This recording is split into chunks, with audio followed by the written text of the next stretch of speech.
Azərbaycan Dövlət Aqrar Universiteti ilə Prime Cotton MMC arasında bağlanmış iki tərəfli əməkdaşlıq müqaviləsi əsasında bugün Aqrar Universitetdə Prime Cotton MMC-nin karyera və əməkdaşlıq mərkəzinin açılışı olub. Yenicə fəaliyyətə başlayan mərkəzin əsas istiqamətləri yerli və xarici mütəxəssislərin iştirakı ilə təlimlərin, seminarların, treninqlərin keçirilməsi, həmçinin burada pambıqçılıq sahəsində maraqlı olan tələbələr üçün müxtəlif görüşlərin və yarışların təşkil olunması da nəzərdə tutulur.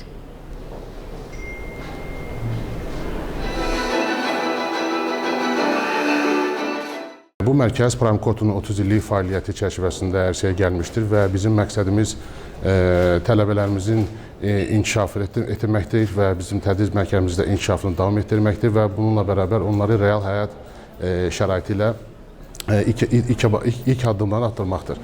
Bundan əlavə onu demək istərdim ki, bizim deməli mərkəz, kariyer mərkəzimiz Azərbaycanda pambıqçılıq sektorunda ilk deməli kariyer mərkəzidir. Memorandum çərçivəsində mərkəz vasitəsilə pambıqçılıq sahəsinə maraq göstərən tələbələr üçün bir sıra fəaliyyətlər həyata keçiriləcək. Tələbələr gənc aqronom və gənc mexanik təcrübə proqramları barədə məlumat alacaq. 1-ci və 4-cü kurs tələbələr arasında seçilən istedadlı gənclərdən Prime Groups komandaları yaradılacaq.